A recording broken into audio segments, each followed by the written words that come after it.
Hey everybody, welcome to the Geek Generation. I'm your host, Rob Logan, joined in the studio by Mike Volpe. I am alive. He's here. It's 2016. It's your first It's appearance March. of the year. First I'm here. appearance. It's been hectic. Yeah. It has been. It's just been nuts. I spent the last few months with my head in the gym, basically. Yeah. I mean, we expanded and it's been nuts. Just very busy. None of it's really overwhelming in a bad way. It's overwhelming in a good way. Sure. It's that, like, I literally have to, like, step up my game now in every aspect because it's getting busier. There's more to do. I got to make sure the staff and the trainers are all on point with everything. And Well, when you have a bigger building, that's that much more maintenance. I mean, you have more to oversee. You have more to do. You know, it's not like you weren't busy enough already. Nope. Now I'm even busier. And then now I'm trying to do more. I just figure I'm there all the time. Mm-hmm. And even when I'm not there, I can still do stuff. But I'm trying to do more with social media. Sure. Which definitely seems to be working. Facebook is working in terms of making the gym busier and bringing more awareness to the gym. And Instagram is definitely working to help spread the word about the supplement line and that end of the business. Sure. So, but it just requires time. Not It a does. lot. It I does. think if I actually added up the amount of time I truly spend on my phone doing that stuff, maybe it's an hour a day. Mm-hmm. I mean, but it's spaced out throughout the day. is what Sure, I'm doing. absolutely. But it's working. It's just, time consuming with everything. And still trying to find time to have a life. Yeah. So it's And then tough. me nagging you to do all this stuff too. No, you're not nagging me. I feel bad because I can't get up. And then I had one of my employees, her former boss called her and said, we're going to hire you back for 6 months through the summer. Oh. She was working the most hours for me. Oh. So she was like, well, I'm only going to go back and then the business is closing for good. And then I can take my hours back. But then I was like, well, that means now I have to be here more. Right. In the meantime, yeah. So I gave one of the girls some 8 extra hours and then I took on the rest. So she was doing 30 something hours a week. Wow. So I just took on hours during the day. But let me tell you, from like 10 to 12, from 10 in the morning to noon, I get more done than I can possibly get done between 4 o'clock and 10 o'clock. Yeah. I get so much done in that place. All the filming and promotional stuff and get it all pictures done. And then I edit it later and put it up. So but it's been busy. Yeah. I mean, just finding your groove is kind of the way it works too. Because there are certain, like you just said, there are certain hours where they're going to be more productive for you than others, not as much because you have other things you need to deal with. And I'm the same way. Like if I'm on a certain schedule, if I am home like between certain hours of the day, I will get so much more done within those hours. But coming home like after work, it's not nearly as productive. Yeah. That's for sure. The gym is just too busy at night. Yeah. I can't sit down every 2 seconds. It's something or I got to go check something. But life got easier too because I had a new security system installed. Yeah. So I can see every inch of the gym now. Oh, so really? at my desk, I just click a button. Well, you'd have to because it's so expansive now. It's bigger and for security purposes too. I've had stuff break and I'm like, who broke this or who's leaving a mess everywhere? So now the cameras record all that. So I've got, I don't know how many days it'll record before it records over. But at this point, we're up to 4 days of straight recording and it hasn't overlapped yet. That's pretty cool. But I can see everything. It's nice because I can be at my desk and just click a button and I can see what's going on if stuff's out of place, if anything's dirty. So it makes things a little easier for me. Awesome. Yeah, it's exciting. Well, since it's been a while since you've been here, yeah, we have a lot of catching up to we do. So let's jump right into our Geek Outs. Yay! What do you got for us? Well, I did see Deadpool, so it has been a while. Yeah, it has. I'm not going to clearly get into it because you've discussed that topic, I'm sure, in depth. I know you have. It was good. I loved it. It was a great movie. And there were just moments where I was laughing so hard that I almost couldn't breathe. Just the scene alone when he fights Colossus. That. I mean, I almost spilled the popcorn. That's very you, yeah. I was just like dying watching him with his everything breaking. And it was just funny. And I sat when it was over. Although I'm not a big fan of Ryan Reynolds, he really, I have to say. He is Deadpool. He fit the role. Yeah. He did it. Yeah. And it was just great to see other characters come in. It was like they pushed the boundaries and we're going to do this R-rated thing. and then we're going to let there be other characters. It was almost like this was like a huge test. It was. And it passed. Yeah. Oh, and it was for great. Sure. And I loved it. Yeah. It was absolutely fantastic. They did what I've heard a lot of people refer to as the shotgun approach to comedy as well. So there are so many jokes like per minute. Yeah. That not all of them work, but the ones that don't, you don't even notice because there's another one right around the corner. Right. So it's just nonstop. And the ones that hit are the ones that you remember. And everyone might have the different jokes that they remember. Yeah. But there are just so many. Like I saw it twice in the theater, and there were a lot of things I missed the first time around because of that kind of shotgun approach, but picked up on the second, and it was even better. I only saw it once. Yeah. But it was good. It was great. So I'm looking forward to see what else they're going to do. Me too. But I am bummed because as soon as that movie, after the opening weekend, everybody was like, Wolverine's going to be rated R and this and that and the other thing. And now all the studios are coming out going, no, they're not. Yeah. They're not. Although chill out. Wolverine 3 might be rated R, which is okay. That makes sense. It's a Wolverine movie. Yeah, it's kind of ridiculous to see a man with knives coming out of his hands never really do that much damage to people. He has really not killed too many people. Yeah. No. And if he has, it's like we see him like almost punch them in the chest. Yeah. And they fall over and die. There's no like ripping and tearing. There's no blood squirting out the back. No. So for Wolverine, it actually makes sense to go R-rated, I think. But they have already said that the Blu-ray Ultimate Edition of Batman v Superman, even though it's going to be PG-13, that's going to be rated R when that version of it, at least on the Blu-ray. And I think it's more so a time thing than anything. Like this movie could have been well over 3 hours, Zack Snyder was saying. And they cut out a lot of things, including an entire character. Yeah, that's what I saw. Like Jenna Malone from the Hunger Games Didn't was even cast. know she was casted in the movie. I think I had seen the report at some point, but I'm not overly familiar with her to begin with. But people were speculating she was going to be either a Barbara Gordon Batgirl or she was going to be a Carrie Kelly Robin from like The Dark Knight Returns. Oh, cool. So we're going to get a female Robin. And a lot of people were excited about that, but Snyder has confirmed that no, she wasn't either of those things, but she is on the cutting room floor for the theatrical release. But when you see the R-rated Blu-ray release, you will see her in there. Okay. She'll be kind of put back into the movie. I imagine the difference is more blood and violence. There's a lot of it they said is violence that they had to just pull just to make sure that it was PG-13. Right. Yeah. Yeah, this movie should be long. Yeah. This looks like it's... Well, they're jamming enough stuff in. Right. So, yeah. It can't be an hour and a half. No, that's for sure. So on the flip side of things, we're going to go from Deadpool to I started watching Fuller House. Yes. So from one extreme to another. Totally. I think it's great. I thought the first episode, that pilot episode, was like they nailed it. Yeah.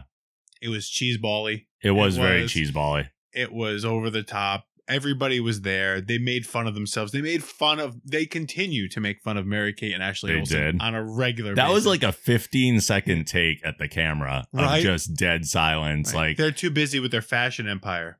15 seconds, stare into the camera. And then they moved. Yeah, it was great. It was great. I like it. I think Ashley and I are 5 episodes or 6 episodes in out of the 13. Okay. And it's great.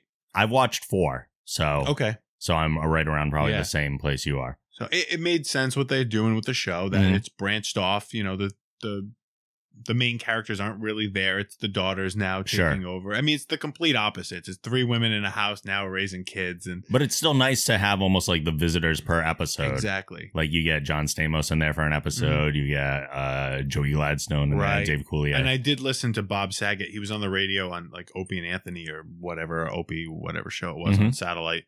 And he said that he's on tour or he was filming something else at the time and he could not commit to being there. He wanted to do more episodes, but that he only shows up in 2 or 3 of the episodes because that's probably it was a enough. time commitment thing. Yeah. It makes it more special when they do show up. Especially, it makes more sense too if he's moved and he's living somewhere else now. He can't just go back all the time. No. So from a logical standpoint, it probably makes more sense. I think the show's great. Yeah. I think it's hard to say. Now, the pilot episode itself was almost like a celebration of being back. And you could tell how much fun they were having. Like, they kept shots in the show of them almost rolling eyes at one another. Yeah. As if like, oh, we're doing this again. Yeah. But it all works in that vein to like bring back the older viewers. The show itself, I wouldn't say is like the highest quality show. Like, no, it's kind of bad, but so was Full House. Exactly. But it captures the feel so well that it's like we're watching more Full House. Have you gotten into the episode with the couch situation yet? The couch situation. It's the next time Bob Saget's character shows up. I don't think so. Okay, I think that's probably the next episode. That was hilarious. Yeah. It's just, you're going to sit there and go, this is so stupid. Yeah. The only thing I didn't like that they did in the pilot, I enjoyed that they did the opening credits with the side-by-side. Yeah. That was really cool to kind of recreate those scenes almost. The thing I didn't like is at the very end, they did the side-by-side shot, like showing us that they're doing the same thing they did. It's like, with just let the people, just let the people that remember that. Right. So I don't need that over again. I forgot that. Yeah. I mean, I don't know that I watched all of Full House. I watched it as a kid, but I mean, I remember the final episode. I don't even remember when it aired. Was it part of TGI Friday or? It was. Or was it a regular like weeknight network? It was a TGIF show for a while, but I don't remember what its normal schedule was beyond that, honestly. Yeah. This one's good. Yeah. It works, dropping the whole season at once, too. Yeah. So we'll see if they continue on. I don't know. I didn't read to see if they were going to do a season 2. Mm-hmm. The response seems to have been good, though. Yeah. I watched. There was a movie I wanted to see. I like Robert De Niro. I mean, who doesn't? Especially as he gets older. Yeah. It just gets, for some reason, funnier. Well, yeah, we talked about it a little bit last week because we talked about the movie you're about to bring up. And, well, you go ahead first. So I watched. I wanted to see in the theaters The Intern, and I just couldn't. I couldn't. Before I knew it was gone, I was like, damn it, you know. But I did finally watch it on, or we rented it on iTunes. And it was good. Anne Hathaway's in it, right? Is that who was in it? Yeah, and Robert De Niro. Yeah. So I enjoyed the movie. I thought it was really good. Ashley slept through the whole thing because she was exhausted. She saw it 10 minutes and it was gone. I just sat there like a little girl watching this movie like, oh, yay. It's a good movie. It was really good. Funny. It was unexpectedly good. I went to a screening of it. I mentioned before. It was actually, it was on my top 10 list of the year. It was number 10. And a lot of people might have been surprised by that, but it might have been because I went in with no expectations whatsoever. Yeah. And it was surprisingly funny. It is. For one. But it also was not like a comedy made just to be a comedy and be stupid and silly. Like it had a good story to it too. So I enjoyed it from kind of both aspects. But we were saying before that De Niro is almost funnier now because of the background he has. Yeah. So when you see that guy telling those jokes, he went from being that mob character, you know, ruthless hitman kind of character to now. And then I think the big transition was Meet the Fockers is when Meet the Parents is when the transition happened. But now he just continues to get funnier and funnier. So it was a good movie. I recommend people watch it. It wasn't too long either. It was an hour and 45 it was maybe, so. kind of typical. It's a good movie. Yeah. Definitely worth a watch. Agreed. This one got me. So I'm going to Disney World at the end of April. Okay. And by the way, thank God I paid for that before the expansion, because that expansion, if I had to pay for this now, it would be like, well, trip's canceled. Sure. Because I overspent. Oops. So anyway, I got to give props to Disney. So there's no reason why they would need to do this, but they did it. I ordered something online the other day for Ashley for the trip, and my billing address is different from the shipping address. So my billing address is my house, the shipping address is the gym, and I do that so that A, the package isn't sitting outside the house, and B, it's guaranteed that it's going to get delivered, and if they have to sign for it, one of the girls will just sign, and it's there. Smart. No problem. I ordered it, and I don't know what it was. A couple hours later, I get a call from a 1-800 number. I answer, and it's Disney World calling me just to make sure that I actually purchased the product, because they were concerned that the shipping and the billing address were different. They wanted to make sure that my credit card hadn't been stolen before they shipped the package out. And I was like, it doesn't seem like that's your responsibility. They're like, it's not, and we're going to call your bank as well just to confirm. Okay. We just need the bank name. Due diligence. I told them. Apparently, the bank teller saw that there was a note when I went in the other day. I was like, you know, it hasn't been released yet. The funds, they haven't. And she's like, yeah, there's a note that there was a call to confirm fraudulent charges and all that. I'm like, that's pretty cool. Yeah. Like that they would do that. And it's not like it was a huge purchase. It wasn't a lot of money. But it's above and beyond what they had to do. Right? So Anytime a company's willing to put in the extra effort. And because of that, they even upgraded. They went from they upgraded the shipping from 2-day to next day. Mm-hmm. So, which is a significant difference in cost as well. If you ever ship things, does that make a big difference? Oh, it does. So because of them stopping, I guess they considered it a hassle for me. Mm-hmm. They upgraded my shipping. Great. Which is pretty cool. Yeah. But kudos to them for doing that. Absolutely. I've been using, so there's lots of reward systems out there, cards. Like GNC does their thing. You swipe it, you get points, this and that. There's one now called Plenty. It's Plenti. Yes. And they've partnered with Rite Aid, Mobile Gas. Who else? Exxon, I saw was one of them. Yep, Exxon Mobil, Macy's. Yep. There's a ton of places that they're partnered with. So basically, you get the card, you swipe it before you get gas. Then you swipe your credit card or you pay cash and you get points for every expense. And you get bonus points if you buy supplements at Rite Aid or if you buy different health products or this. Okay. Or that. And so they'll label products as being special ones. And for every 100 points, you get $1 off. So I've got 500 points. So I've literally can take $5 off any purchase anywhere I want, which is pretty cool. It's money saved. Yeah. But the system seems to work really well. You can link your shopping card. So I can link the BJ's wholesale card to it, the Stop and Shop card. Oh, wow. They'll do special offers where it's you'll get 20 points for buying a thing of bananas. So you activate it, you go in and buy it. It takes a few extra days. Okay. But then it links it together and you get points for buying bananas. So Stop and Shop's on their list of they allow stores? they allow you to link any other card to it. Oh. So I scan my Stop and Shop card. And then I buy the bananas. And then after a few days, however that system works, it realizes that I successfully did the activation for the bananas. Okay. And then I get the points for it. Huh. So it takes, like I said, it took almost a week to get the points for the bananas. But still. But you don't pay for this reward system either, right? Totally literally, free. I was in, where was I? I was in Rite Aid. And she was like, do you have a Plenty thing? I'm like, what is that? And she's like, oh, you just get points. I'm like, all right. And she just gave me the card. See, that seems smart to me because we use a lot of different point systems with stuff. I mean, my credit card has its own point system. I have the Stop and Shop card that gives me points where I can eventually save gas or money there. Yep. I have the TGI Friday Stripes card. We use our Red Robin burger cards every January for our free birthday burgers. They have their thing. And it's so many things to carry around. Yeah. So if you have the one card that has all these brands underneath it, then not only are you just carrying around one card, but if these brands are all working together under the one umbrella, they're supporting each other. Yeah. So if you have the choice of gas and you see an Exxon station versus something else, maybe like a Shell or whatever, you're probably going to lean towards the one that you're going to get reward points for. Exactly. So it's a way to reward loyalty. Yeah. Like right now, I just opened the app.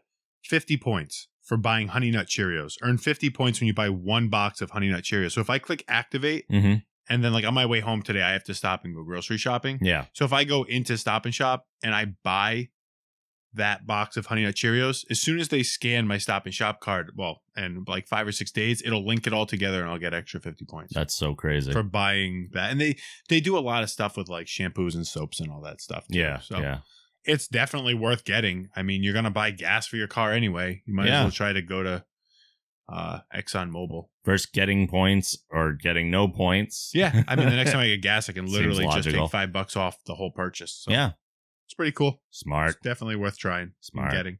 Cool. I am geeking out over this week. I think one of the things that pretty much the entirety of nerddom is geeking out over right now. Because the one thing we have all been waiting for. Yes. That they would not give us. The Marvel Captain America Civil War second trailer just dropped. And unexpectedly, even though there was some rumor that he was going to show up in the trailer, so I had a thought that he might be showing up. At the very end, there's a nice little tag of Iron Man yelling out Underoos and Spider-Man grabbing Captain America's shield and giving us a quick, hey, everybody. And nerd boners erect all over the place. Right. I'm excited. I was excited to see him, and I think he looks awesome. Yeah. And I love that he's definitely a kid. Mm-hmm. He is in high school or whatever, and that's gonna be.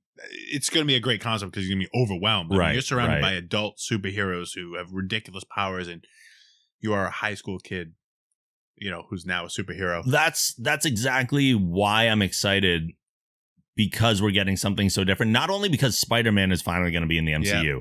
That's awesome. I'm so excited to see Spider-Man interact with that group of people, but he's a 16-year-old kid conversing with a 50-year-old Iron Man. Right. I mean, if there is not a moment where they capture him just staring at Black Widow's boobs or her butt, come on, that has to be in there for at least a second. And he can get away with it because his eyes are totally covered by the Spidey eyes. They are. I thought the costume looked awesome. Yep. The scene itself, though, that had to have been shot just for the trailer. It doesn't even make sense, it seems, that they're at an airport all running at each other.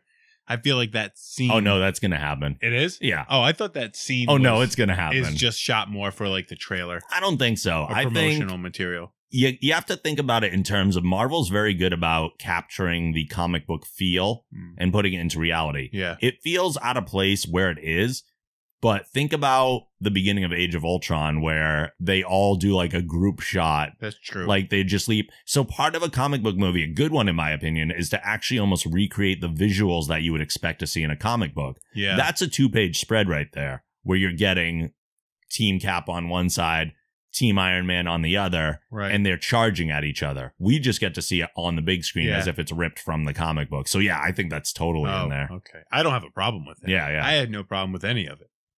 I think Spider-Man looks awesome. I like the eyes. Yep, the squint. You know, I saw comments you posted, or no, it was on Facebook because obviously it was trending. So I was looking to see what people thought.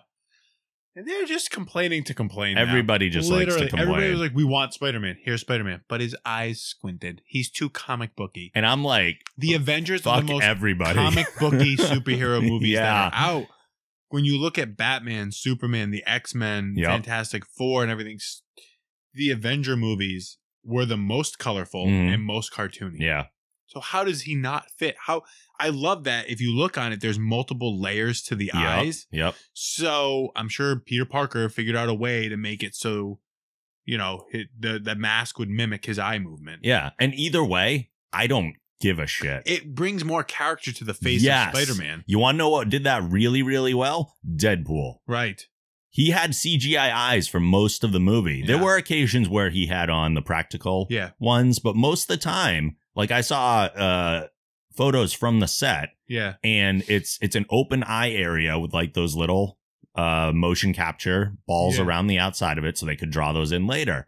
And it worked really well. Right. You don't even really think about it, but you can see the expression on a character like Deadpool, similarly to a character like Spider-Man. Their face is covered all the time. You need to be able to give that actor a way to express themselves, and giving those eyes is a huge way to do it. Seeing that squint on the screen is awesome, in my opinion. You want to know what else was one of the most comic booky movies I ever saw? Deadpool. Right. Deadpool was great. I know we're going to keep saying Deadpool because it was such a shining example of if you stay true to the character, to the comic, to the source material, look at what you can do. Right. You want to know who else attempted to do that? Same studio, by the way. Was it? Yeah, it was. Same studio. Fantastic Four. Didn't stay true to the source material. Right. Flop. Deadpool stayed almost 100% true to the source material. Maybe one of the closest examples I've ever seen of staying close to source material. And it did fantastically. Right. The more they stay true, the better they'll do. We're talking to you, studios. Everybody. So I'm excited. So excited. And I know he's supposed to be a big part of the movie, too. Yeah. They've done a great job of not letting us know anything other than Iron Man and Captain America are going to punch each other in the face. Right, right. And the rest of the movie, which I suspect is going to be well over 2 hours. I like the way they're going into it, too. They're referencing all these bigger events. Yeah. New York was a problem. Sokovia was a problem. All these things where there's just been so much destruction. Yep. That's why they want to bring in the Registration Act. And this is the way it did happen in the comic books with Civil War, in a way. Yeah. But I think Spider-Man is almost going to be like the linchpin. The one that you'll notice in all the promotional materials is not on a side. He's absent from all the promotional materials because clearly they wanted to wait for a reveal. But I don't think they're going to stick him in a clear side because he's the kid that's going to be torn both ways. Like, at first he's going to just want to do whatever he's told because he's got these people he probably looked up to for years before he became a hero himself, because he's probably very new to this. So he's going to be like, oh, yeah, Iron Man wants me to do this. Sure. Oh, wait, Captain America has a different point of view. Yeah. I think we're going to be kind of led through the movie in a way by Spider-Man's indecision. Right. To make our own choice. I think it would be a smart move. I think it would be too. Following him through this story. Yeah. So it's clearly got to be centered around Captain America because it's a Captain America movie. But I think Spider-Man's going to be a really important part in that sense. Definitely. When does that come out? May? That comes out in May. Yeah. The 2 same months. same weekend as Free Comic Book Day. Oh. Smart. Smart. Yeah, but look at all the things we got coming in just a short amount of time. Know. We have Daredevil next week. We have Batman v Superman in a couple weeks. Is it only a couple weeks? Mm-hmm. And then we have, it's the end of this month. And then we have Civil War right around the corner. And then just the other day, or well, yesterday, 10 Cloverfield Lane. Yep. Went out, and the reviews look like they're really good. That's out now too. I gotta go see it. I gotta get Ashley to watch Cloverfield. I have to watch Cloverfield too before I go see it. I haven't. Like Godzilla. Yeah. Same idea. Yeah. You'll like it. I probably will. It's an Abrams movie, so. Yeah. Yeah. My next geek out is that, speaking of Batman v Superman, something recently was introduced into Rocket League. I like Rocket League. I've talked about it on the show many times. The Batmobile, just like the DeLorean was, the Batmobile from Batman v Superman has been made available as DLC. It's like $2. You get the Batmobile from that movie. You also get flags that you can use on your other cars, a Batman logo, a Superman logo, a Wonder Woman logo to support your teams. And it's very exciting to be able to use the Batmobile. However, I did play for a little bit with it. And while I know it's a Batmobile, it's not really yet in my brain because it's so weird to use it and see it like this before I've actually seen it. Like in motion on the big screen in a movie. It hasn't been like solidified into the genre of Batman as a Batmobile for me yet. So I'm just using a cool looking car that's kind of like a Batmobile. Yeah. But I assume after I see the movie, after I see the movie, I'll probably have a different approach to it. But it's still very exciting. I love when they do that kind of stuff. I think it's March 25th. Oh, wow. Yeah. But the Batmobile DLC for Rocket League is available right now, has been since March 8th. So you can go ahead and get that. It's only $2. Why the hell not? Are you watching Supergirl at all? I have not. You have not. Okay. I'm wondering if I should skip this one for now then and save it for someone who's seen the same scene that I want to talk about. But it's a little spoilery, but not hugely. I can skip if you want. You can talk about it. Okay. Doesn't bother me. So, quick spoiler warning for the most recent episode of Supergirl, the one called Solitude, where we saw Laura Vandervoort return. She was Supergirl in Smallville. She played a villain called Indigo in this one that was almost like a Brainiac style character that was like a supercomputer type thing. But it doesn't have to do with her at all. That's just the episode I'm talking about. So if you don't want to hear the spoiler, it's really not a big spoiler. You can fast forward like 3 minutes or something. For those of you watching live, sorry. But this is probably the single best moment in the Supergirl series for me so far. I've been fairly critical about the show so far. I do like it. I think it's doing some things very well. I think it could get better in other areas. But for me, this was the most powerful moment in the show. So Kara's Aunt Astra also came to Earth out of Fort Roz with a bunch of other Kryptonians from this like prison that crash landed on Earth. So there's all these aliens running around Earth. And Kara's ship, when it came out of the Phantom Zone, almost like had this in tow, this big prison. And Astra was imprisoned there by Kara's mother. And it's a whole whatever. For whatever reason, Astra and Kara were slowly starting to bond again, even though they're kind of on opposite sides of this war. She could see the good in Astra. It was kind of that kind of a story. Like, I know you're the villain, but I can see the good in you, and it's slowly starting to come out despite your evil husband and all this stuff. And right when they were starting to make some breakthroughs, there was a big battle, and Kara's sister Alex had to kill Astra, like driving a Kryptonian sword through her back, through her heart, killing her, to save Hank Henshaw, who's like the head of their alien fighting organization. So at that point, Hank was like, in order to protect your relationship with your sister Alex, I'm going to take the fall for this. We're going to tell Kara that I killed Astra. And then she can hate me. I can handle it. And then you two will be okay. Because if she finds that out about you, she's now like lost not just her aunt, but also her sister has betrayed her in a way, even though she did it to save Hank. Which I didn't think that rationale was too great to begin with, but whatever. It led to a good moment. So there's a moment at the end of this episode of Solitude where Kara starts to forgive Hank for killing Astra. And Alex is like, eventually, we knew it was going to happen, gets to the point of, you know what, I can't take this anymore. I have to tell her the truth. And she says to Kara, she's like, I killed Astra. Hank took the fall, whatever, blah, blah, blah. You can hate me. So Kara starts to walk out of the room, stops for a moment, thinks, and just gives Alex a hug. So they're hugging, and Hank is like, okay, all is well. I'm going to peace out. And he just starts to walk away. And Kara just reaches out and grabs his arm and stops him as he's walking and just offers her hand. So they have this awesome shot of her hugging her sister with one of her arms just hanging out to the side, and her and Hank holding hands while they're all kind of like, it was like a really good like family moment of like, they've all finally gotten to like, there was all this tragic stuff that's happened to lead to here, but they've created this surrogate family now with the three of them. That's like so powerful. And that was a great visual to kind of like solidify the whole thing. And where I think I've been getting so sick of like the whole typical love triangle thing that they work into so many of these type of shows. This was so separate and a whole different thing. And it was way more powerful than anything else that they had done up to that point. And there was something about the nonverbal aspect of it. Like the fact that he was walking out, it was just the stopping him and the eye exchange. And he's not even looking at him necessarily while they're hugging. Like he's just off to the side. And he's looking away, and he's got his arm just holding Kara's hand in support. And it's also her way of forgiving him. There's so much being said in like those quick little actions that it was just really, really a great moment in my eyes.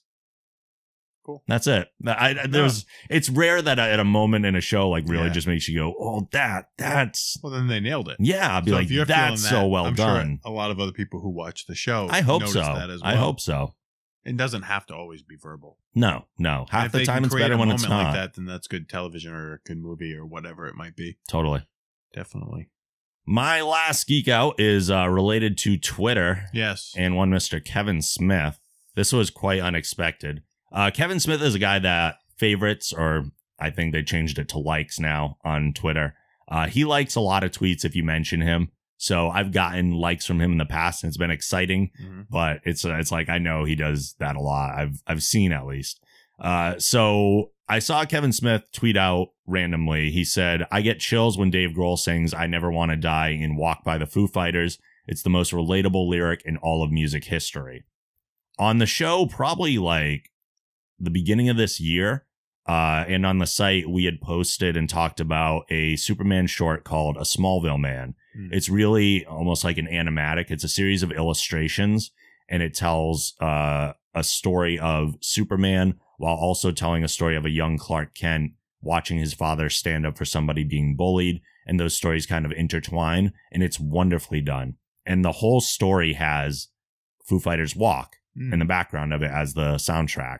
So I replied to Kevin Smith's tweet, and I said, you must have seen this illustrated Superman story set to Walk. It'll make you blubber. I know he cries at everything, so I threw that little part in, and I had a link to the video on YouTube. He ended up retweeting that and adding, so he did like a quote tweet, so mine was below, and he said, Great Caesar's Ghost. This may be the best Superman anything ever made. Let this filmmaker handle soups next. So high praise for this. And at that point, my Twitter exploded. Did it? Oh my God. For the next hour, I was getting nonstop likes and retweets and stuff on that particular thing. Wow. Because since it's a quote tweet, if people like that or like my tweet, like I get the acknowledgement of that. Or it'll be like someone retweeted something you were quoted in or like something you were. Sure. So it's I crazy. haven't used Twitter in so long that I don't know what they've done with I don't use it a ton, but it totally exploded for like an hour, but it kept going. Like I just got like a favorite the other day. Really? And it was a week ago that this happened. Yeah. So they just keep coming in. It's insane. So normally when Twitter is such a passive thing that if you miss something, it's gone, or you feel like you tweet something out there, and then if nobody sees it within like a couple minutes, no one's ever going to see it. Right. Clearly, there are people still catching up on things here and there. Sure. So that was kind of nuts, and it was just kind of cool to be the one. I know I didn't make this short. You were the one. I clearly did not make this short, but it was kind of cool to know that I was the one that introduced it to Kevin Smith and that he enjoyed it so much. But then someone ended up leaving a comment on the original video on YouTube saying that Kevin Smith had mentioned it, which the creator Mauricio Abril saw. And then he tweeted out, Kevin Smith saw and liked my Superman film. Is this Bizarro World? Thank you, at the Night Angel. So he thanked me for even sharing it. So he gave me a little credit just for saying that. So now I feel so happy that I was the bridge between the creator and the person who enjoyed it and really kind of shared it with a lot more people. So if this guy somehow ends up linked with making a Superman movie, it is because of you. You have to be in the credits. I will pretend to take some credit for that. Yes, absolutely. That was you. But I mean, I enjoyed it not only just because I was getting attention from celebrities, but I also enjoyed it because it's part of the reason why I started doing this, started doing the Geek Generation, is to shine a spotlight on creators. Like, I know I am not the best like filmmaker or artist or whatever. I don't have the ability to create the awesome worlds, or maybe I just don't think I do, to create the unique stories and the original content, but I do have the ability to share it with people and discuss it and talk about it, which is what we do here. But to kind of have that impact, to shine the spotlight on somebody who I think was really talented and really deserves the credit, and have it actually work, feels very successful. Absolutely. So I was very happy about that. Very cool. That's it. So I mean, the guy who made it, you definitely made his day. Yeah. Like putting it in front of Kevin Smith. And that's I'm sure he knows point. about, you know. That's the whole point. Yeah. You never know what could come of it for either one of them. You never know. You don't know. Never know. All right, let's get into our freakouts. Oh, freak out! What do you got? I don't really have much. I mean, I've tried to catch up on wrestling, and I don't know what they're doing anymore. Like, I'm pretty sure WWE Creative has lost all their creativity. Yeah. I don't know. WrestleMania is literally around the corner. We're recording this right now on a Saturday morning, and there's a pay-per-view on tonight, which almost tonight, or tomorrow. No, tonight. Really? They're doing a special one tonight. It's like Roadblock or something. Oh, yeah, it's tonight. Interesting. Just on the WWE Network, but the matches on that are already better than the matches for WrestleMania. Oh, and I don't know. I don't know what they're doing anymore. I mean, have you followed any of it? Have you seen what they're doing with Shane McMahon and The Undertaker? And not a ton. I've seen whatever gets shared on social media. I follow a few wrestlers. Like I follow Kofi on Twitter and Finn Balor and Becky. I think most of my attention, honestly, is focused on NXT. Right. And even though I'm still way behind, like I'm just about to watch the London TakeOver pay-per-view. That was pretty good. Like I'm so far behind on everything wrestling wise. NXT is really the only one I pay attention to. So I know Shane McMahon for some reason challenged The Undertaker. That's all I know. Oh, yeah. There's more to it. Okay. But I mean, the storyline in terms of Shane coming back is pretty cool and it makes sense. It doesn't make sense that The Undertaker is like a big part of WrestleMania. Like people watch WrestleMania to see what's going to happen with Taker, or they did until he lost. Now it's like, what's now the it point? Doesn't matter. But I think that's where we're at now. Is he's overstayed his welcome. It's done. Now he's going to fight Shane in a Hell in a Cell. He's going to lose. It's a Hell in a Cell. Hell in a Cell. So is he going to lose to him? Like, what's the point of bringing Shane back? they did this whole, basically the wrap up was that Vince was years ago when Shane left and Shane sold his stock. There was a clause in it that he didn't really lose his position in the company. Okay. He just sold back stock, took his money, invested it in businesses, and built his own. And the whole time he's been watching Stephanie and Triple H move up the ranks. But now there's all these injuries and stock is down and things aren't going well.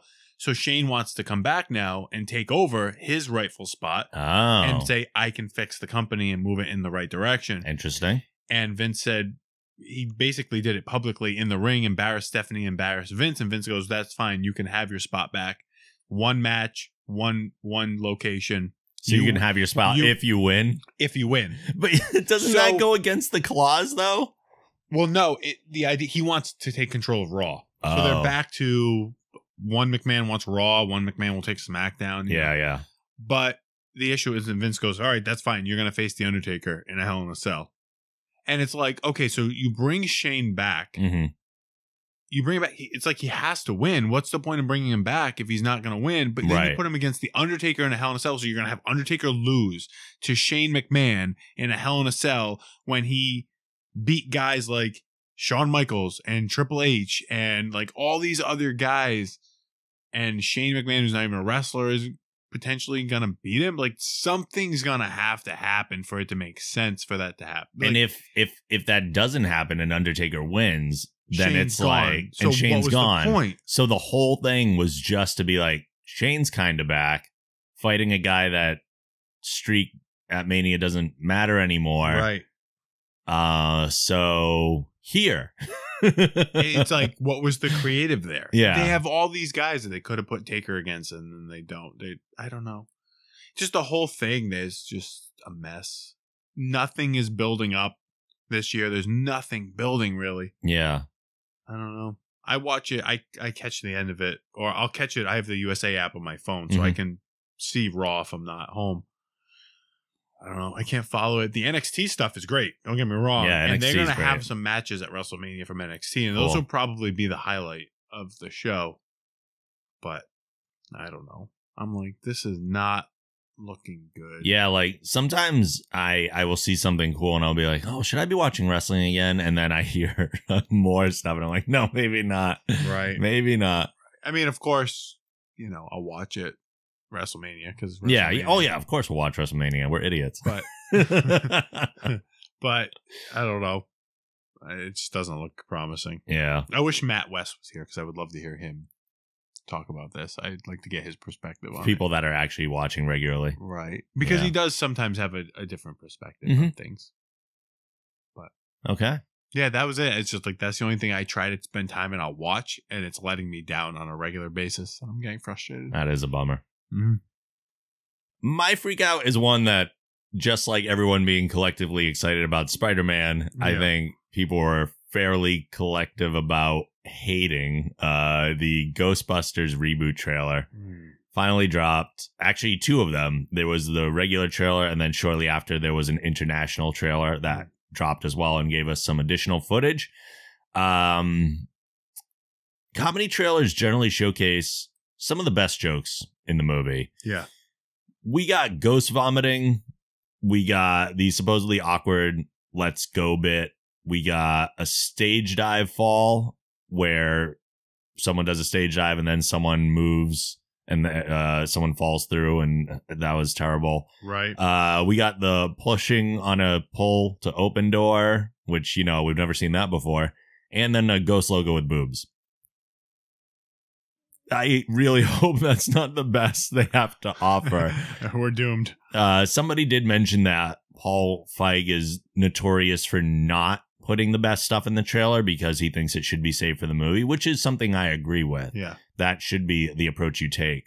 But there was nothing redeeming in the trailer for me to want to go see the movie. The trailer wasn't done right. No. The trailer for this should have been very short. Very, I actually like that they said 30 years ago, scientists Did you? I thought it was like, okay, so 30 years ago, these guys did this. What happened to them? Like, it would have been okay if they left some mystery to there. But here's the thing. Yep. This is why it's confusing. Is the because reboot? People who saw that trailer go, oh, I thought it was a reboot. But if 30 now years it's like ago, Ghostbusters 3. But it's not. No. So now it's misleading people because they're referencing the other movie. They're saying in our world 30 years ago this happened. In their world, no, it didn't. So no. Oh, that's confusing. In this Ghostbusters reboot world that they're showing us, those prior events didn't happen. Those people never existed. But they're making reference to them in the trailer. Yeah, so that doesn't make sense. No, not at all. This is that weird tangent universe in Back to the Future 2. So we need to stop this and get back to the right one. Maybe at the end of this movie, it'll all go back to Ghostbusters. And they'll be like, oh, by the way, Ghostbusters 3 comes out next year and it's got these guys in it. Here's my crazy ass theory. You know how, and I think we saw more of it. So in the Extreme Ghostbusters cartoon that they had for a little while, they get the traps, they fill the traps with the ghosts, and they go deposit those ghosts inside of this big like containment unit that they keep. My guess is that there's like another world inside of that containment unit, another universe where all the ghosts go to. Right. This movie takes place inside of that big containment unit. Let's hope so. And then at the end of it, it'll zoom out and we'll be like, oh, thank God it was only all happening in there. Yeah. And it's Bill Murray looking in going, what a mess. That would be so great. It would be. Now, don't get me wrong. I know there are a lot of people. There are camps like all over the place with different kind of approaches, or they're coming from different things at this trailer. There are some people who are just supporting it regardless of anything because it's a cast of all females. And I think that's incredibly short-sighted. And it's also way more sexist than if you just approach it as it doesn't matter what gender is in these roles. Let's look at the movie objectively as just a movie. So I'm approaching it just as like, if I see a trailer where I don't see anything that looks funny, why would I go see that comedy? Right. That doesn't make sense to me. So I have really no interest in this. And the trailers themselves, like even in that same vein, they don't know what they're doing by saying 30 years later, trying to tie it to that past movie and then not acknowledging that it's not tied to that past movie is confusing. The logic of some of their jokes don't even make sense. So in the international trailer, there's that stage diving moment. Yeah. Melissa McCarthy jumps off the stage and gets caught by a bunch of people. Then Leslie Jones' character jumps off the stage as well. The crowd parts. She falls down and she yells, I don't know if it was a race thing or a lady thing, but I'm mad as hell. That makes no sense to me. Why would it be? Maybe it is a race thing. Why would it be a lady thing? They just caught Melissa McCarthy. Yeah. Another lady. This movie's gonna suck. The logic of that joke doesn't work. Well, I'm not gonna see it. No, I will. My thing is, okay, is this gonna be like Ninja Turtles 2? No, like, no, we're gonna be like, no, because Ashley's like, we have to see it. We do. We kind of do. We kind of do. So we go. Ghostbusters 1 and 2 was good. Well, here's the thing. For me, at least, I am not as big a fan of Ghostbusters as I am of the Ninja Turtles. Like the Ninja Turtles was my freaking childhood. Right. Ghostbusters, I could take or leave. Like I enjoy the movie. And I enjoy the sequel, but I'm not like, oh, Ghostbusters. Right. I really don't have an interest in seeing this one. My interest lies solely in morbid curiosity because I know it's going to be bad. I will watch this, not in the theater. I'm not paying money for it. Right. That'll get that right out of the way. We're going to buy a bootleg DVD from a guy in the corner of the street in New York. Yeah. What we're gonna do. The only way I'm watching this is after it's already out on Blu-ray or DVD or whatever, and only with the same attitude that I went into seeing Fantastic Four. I know how bad it's going to be, or how bad it is based on what everyone will say after they have seen the movie, and I will watch it just to be like, what were they thinking? And I won't even watch it because when I watched Fantastic Four as well, I was like doing work on one monitor while it was playing on the other. Like it will be on in the background and I will just be perplexed by it. Horrible. It doesn't even deserve my full attention. Horrible. But there was also a fan cut trailer. They took the trailer and they recut it. Yeah. And the only changes they made, like you said, it should have been some sort of a teaser almost. Right. The changes they made here is that they took out almost all of the dialogue. They left in like 2 pieces of dialogue. The part where Melissa McCarthy touches something and she's like, ooh, that's hot. Because that was a little bit funny. And the let's go moment. They left that in. All the other dialogue is pretty much gone. And they overlaid the entire trailer with the original Ghostbusters theme. Oh, okay. And it's a good recut. I'm like, that's the movie I want to see. Right. But the jokes were terrible in the other one. The original Ghostbuster movies weren't. They were funny because Bill Murray made them funny. Right. Like he'd have those little one-liners or whatnot. Yeah. It was a comedy, but it wasn't like full on. Like this is trying to be. Okay, you make a good comedy. point. You make a very good point right there. I know I reference Max Landis all the time. Yeah. But it's because I follow him on Twitter and I friggin' love almost everything he says.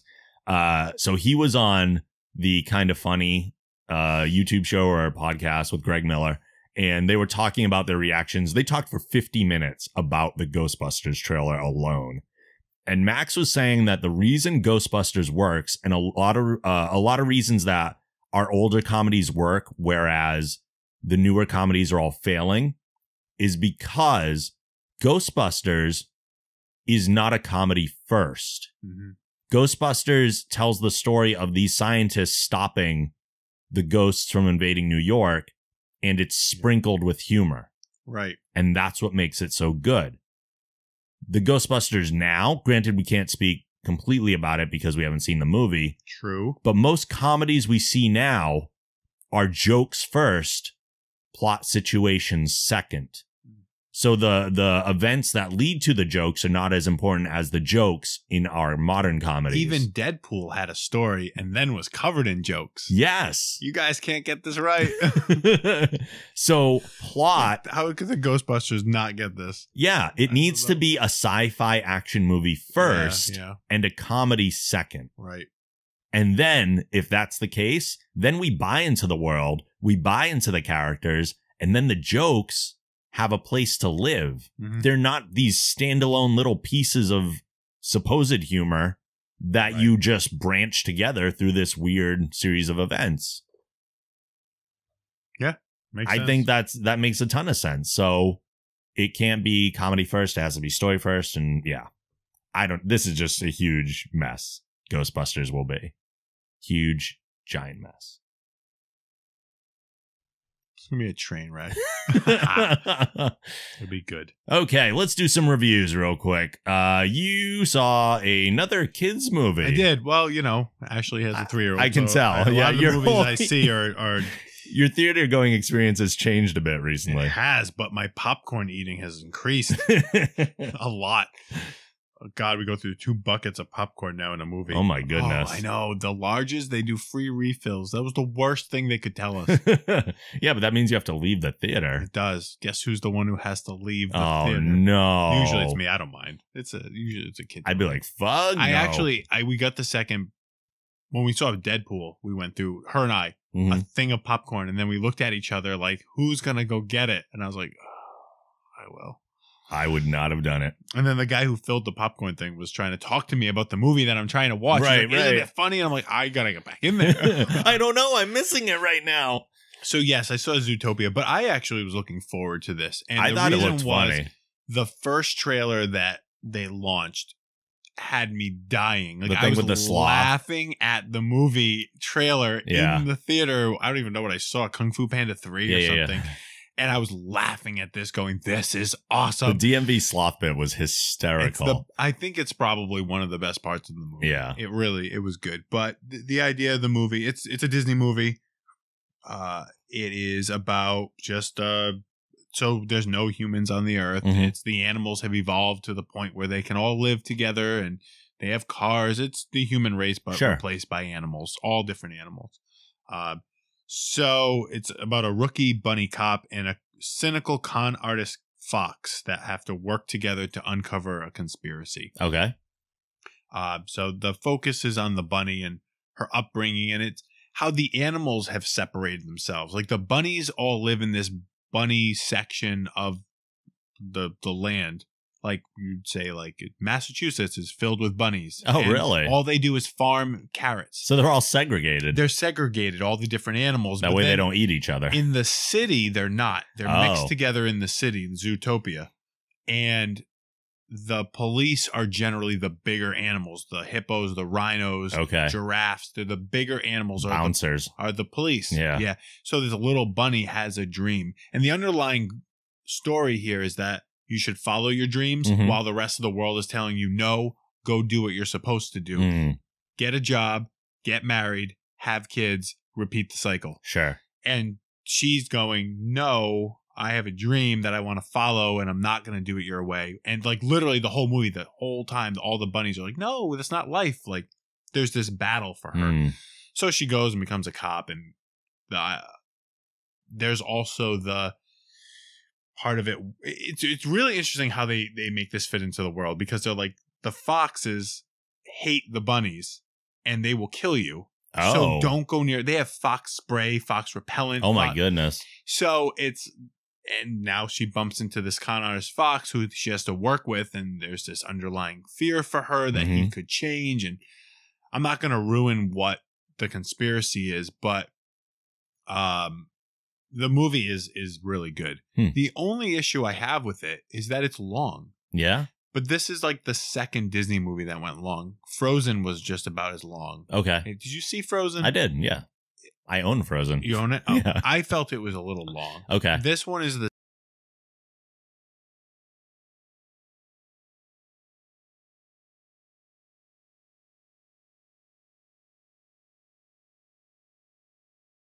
probably didn't need to put this in. We could have cut this and maybe get to the point. Besides the fact that it was long, it is hilarious. And the cast is great. Like the voice work is awesome. Jason Bateman plays the fox. Oh, and he's it's awesome, work because he is sly. Like he is that kind of character. Well, yeah, they always cast people who kind of play those roles anyway. Jennifer Goodwin plays Judy Hopps, who's the bunny. And she was on... she's on Once Upon a Time. Yes, she plays Snow White on that show. Never even seen the show. Somehow I know that. Nope. But of course, my favorite, J.K. Simmons, who played J. Jonah Jameson in the Spider-Man movies. He's Mayor Lionheart. Fantastic. Clearly he's a lion, but he just has that voice. And as soon as it came out, I was like, that guy. Yeah. Oh, yeah. But there's a great voice casting. All of a sudden he's yelling, Spider-Man. There's an actual Spider-Man. Right. Because it's Zootopia. I wish he did.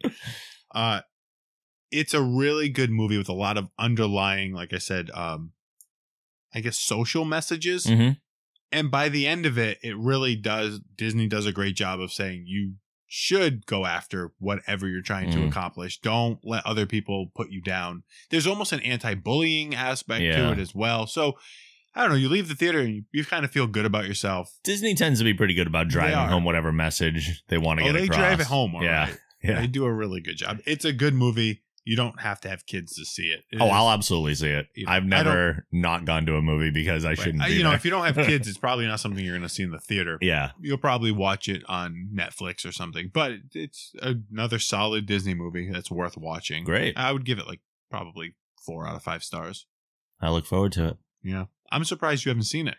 Yeah, it's just been time. Is that something you'll bring your niece and nephew to see? Time restraints. I totally would. If they haven't already seen it. Yeah, they might have seen it already, but I totally would. 6? There'll be 6 next month. They'll love it. Yeah. My review this week is for a game called The Flame in the Flood. If you'd like to see my full review, I'm going to recap a little bit of the extent of it. I have a much longer written review over at thegeekgeneration.com that you can go check out that just went online the other day. But this is the first game from the new studio, The Molasses Flood. They're actually based in Boston, which is pretty cool. I've been in touch with them, and they have agreed to come on the podcast in the near future, so we're going to make that happen eventually, I hope. This is a survival game about Scout and her canine companion, Aesop. Together, you sail on a raft down a treacherous river in post-societal America, stopping at various types of locations to restore your supplies, craft new items, and hunt the local wildlife before they hunt you.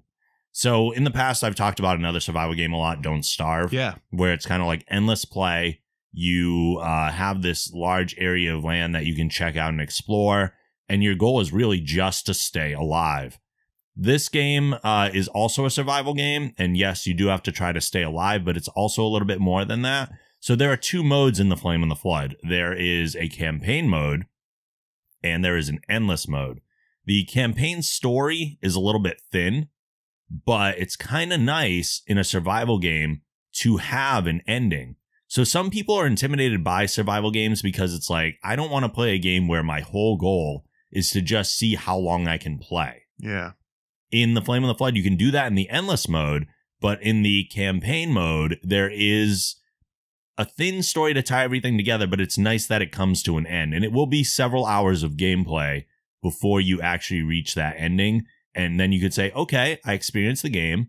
It was worth the money I paid for it. Like, it's not a crazy expensive game. It's like it's maybe like 15 to 20 bucks, something like that. And it'll easily give you 6 to 8 hours of gameplay in the campaign mode, which makes it worth it already. Mm-hmm. If you're someone who enjoys the game beyond that and you want to keep playing, there is the endless mode. So you could be one of those people that's like, I'm going to now play to see how long I can survive. Right. The other big change from a normal survival game that I've seen is that you're not stuck in one spot. Like, I'm going to use Don't Starve as a comparison a lot because it's one of the more popular survival games. In Don't Starve, you pretty much make kind of like a central camp and you stay there and you build all your resources up to make it easy to be in that one spot. In The Flame and the Flood, the whole point is to keep going down the river.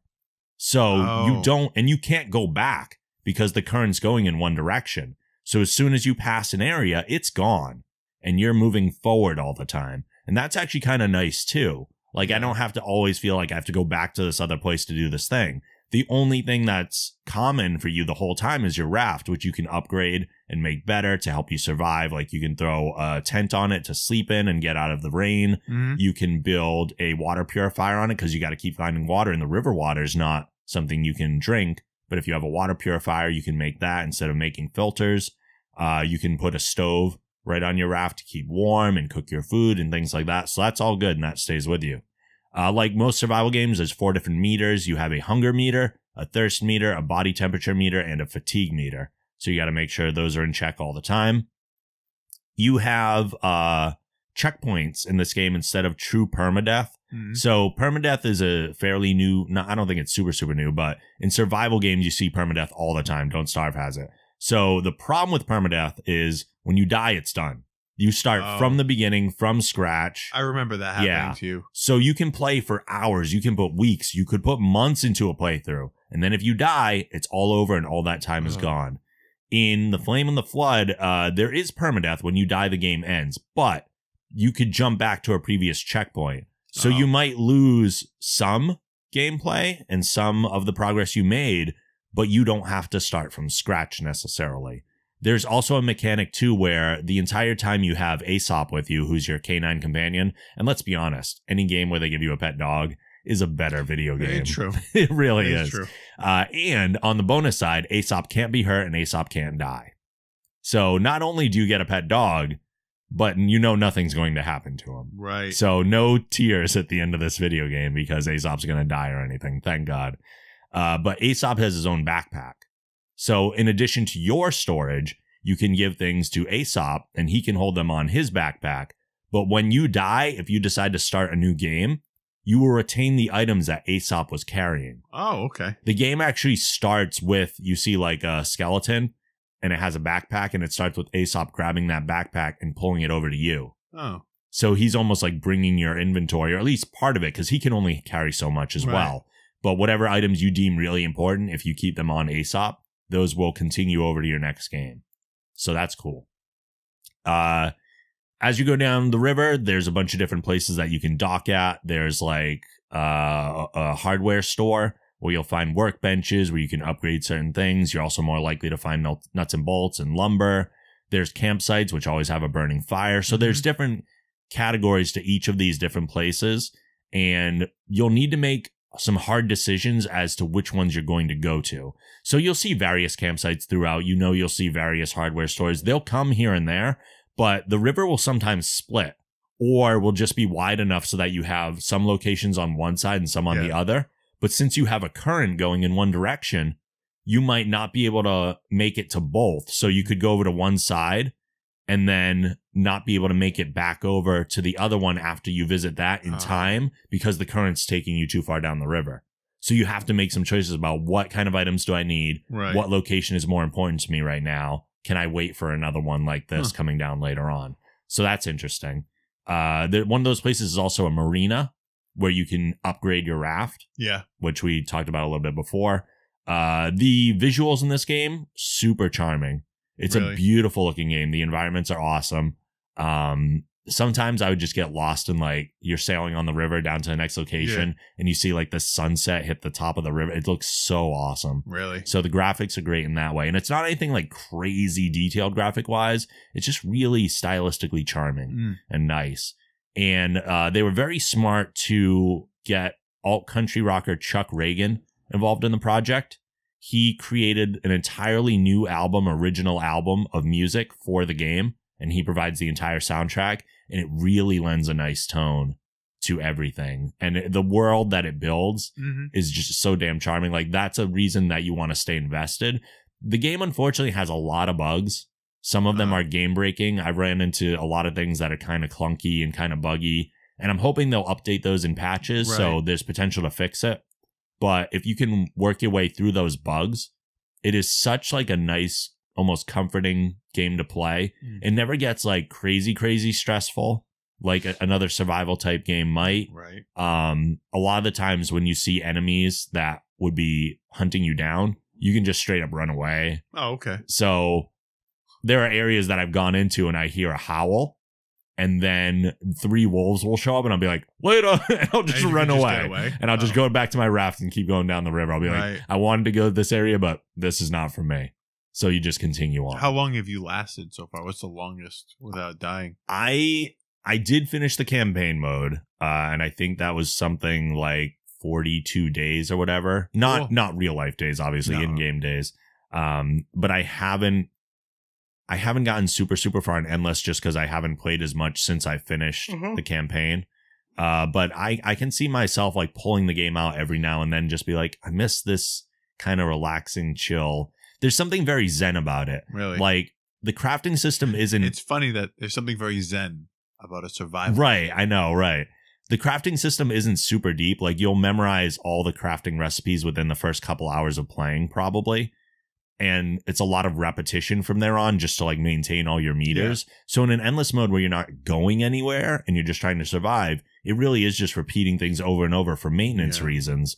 But there's something between the art of the world, the music, and that repetition of tasks that becomes almost like meditative, and you're just like chilling out, which I think is kind of the vibe of the game anyway. Right. So it all kind of lends itself to that. So it can be like a nice kind of relaxing, chill experience. But I highly recommend people check it out. Really great. And again, this is a first game from a new studio. They've had people that worked on like the BioShock series and things. So they're coming from AAA titles to form this new studio and build this game. That's cool. So this is a great first release from them. Kind of like the best of the best. Exactly. It's like I think of it as like a super group. Yeah. Yeah. The Avengers. Yeah. Of video games. But really enjoyed it. Highly recommend it. Yeah. It sucked me in completely. That is pretty much all for this week. So we're going to wrap it up right there. We'll do our news and everything next time we see you. But final thought or something you'd like to plug? You can follow me on Instagram at Mike from the Gym, or you can follow the supplements. It's at SBV Supplements. You can see everything else we do at thegeekgeneration.com. If you use iTunes, please rate the show and write a review. We always appreciate those. You can like us at facebook.com/thegeekgeneration and follow at Geek Generation on Twitter. You can watch our live podcasts and gaming at twitch.tv/thegeekgeneration. Follow me on Twitter and Instagram at The Night Angel. You can support the show by going to thegeekgeneration.com/support. Send emails to podcast@thegeekgeneration.com. And as always, the show theme is provided by Machine Supremacy. A link to their site can also be found on our site. We'll be back really soon with more geekiness for you, and we will see you then. Later. See ya.